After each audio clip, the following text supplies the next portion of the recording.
Hello, chosen black sheep. Welcome. Thank you for joining me today. I'm so grateful you are here. What if everything about the Bible and God weren't the whole truth? Here's where the Catholic Church really did a number on humanity through the canonization and suppression of sacred scripture and text.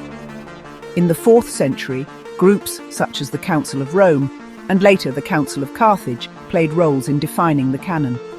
Dozens of texts, including the Gnostic Gospels of Thomas, Mary, and Judas, were rejected. These texts presented a radically different view of Jesus' salvation and God, often emphasizing personal, mystical experience over church authority and control. The Council of Nicaea, organized under Emperor Constantine, commissioned 50 Bibles. All were of a single doctrine, to try to phase out diversity of thought. This was not out of spiritual truth, but political control and power.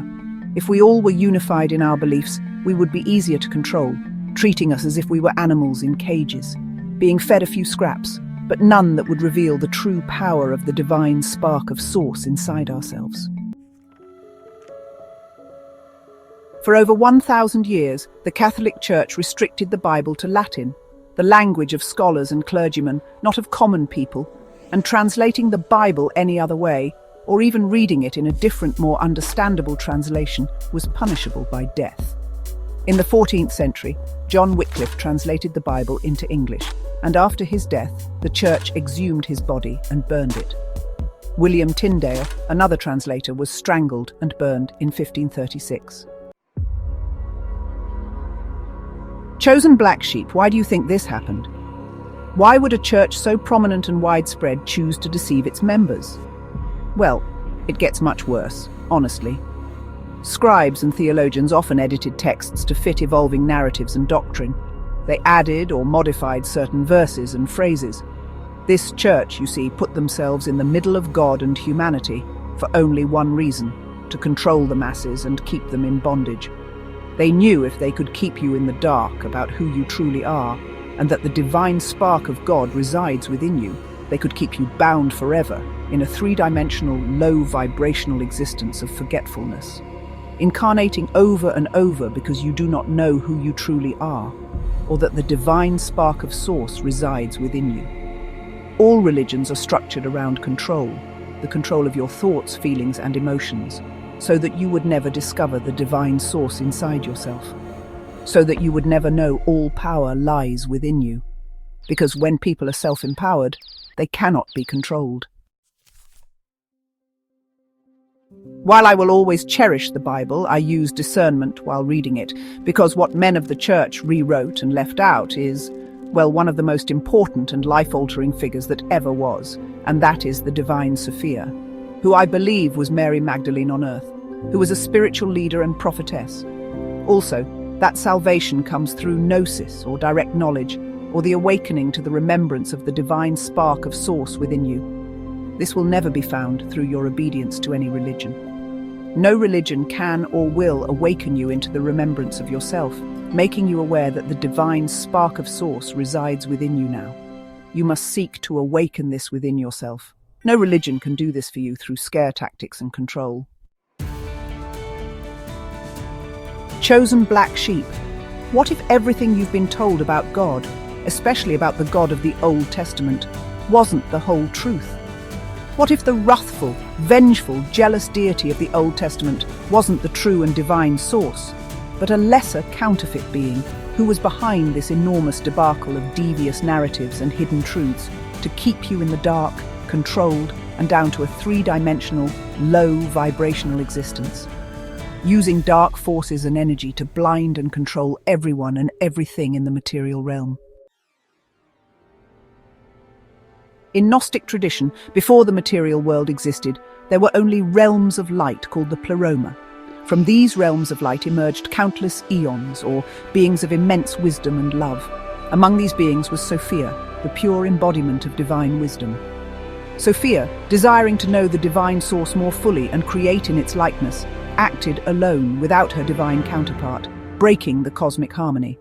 And from one single solitary act, a great distortion was born, a being without knowledge of source, malformed and arrogant, the Demiurge.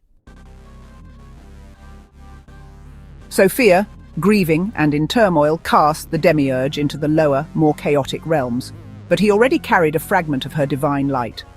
Ignorant of the higher realms, he declared himself God and crafted the material world not out of love, but sheerly out of his need to control.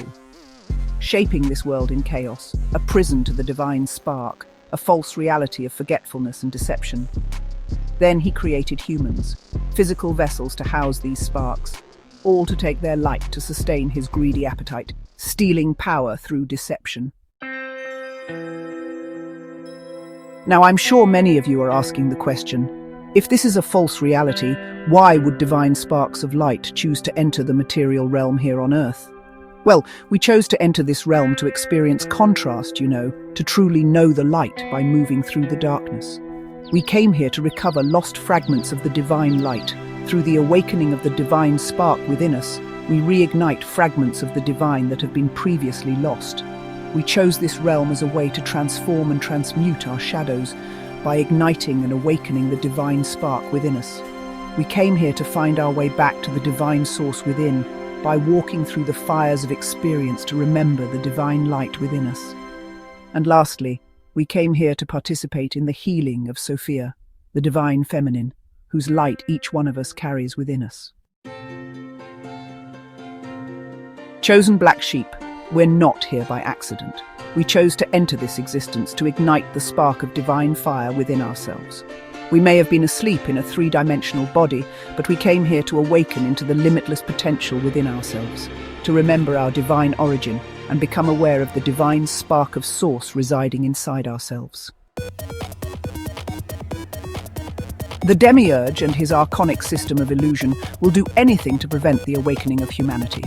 He has built a system, a matrix of control through fear-based religions that worship him as the only God through materialism, the insatiable need for more materialistically, to keep you chasing shadows through a desire that can never be filled, through trauma, shame and guilt, feeding on low vibrational energy that keeps you in a state of forgetfulness and dysfunction.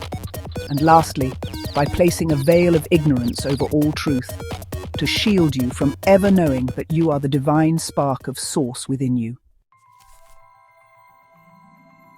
Chosen black sheep, you came into this realm not to suffer forever, but to awaken into the remembrance of the sacred and divine light within yourself. As we all awaken, the deception of the matrix collapses, the chains you have been bound in dissolve, and earth returns to wholeness and becomes luminous once again. For the divine spark is not outside of you, it is you. Once it is remembered, no amount of darkness can keep it bound or hold it. Remembrance is transcendence. Remembrance is our return to wholeness here on earth. If this struck a chord within you, please like, subscribe, and share. Now seek these things inside yourself, and remember, I love you. Until next time.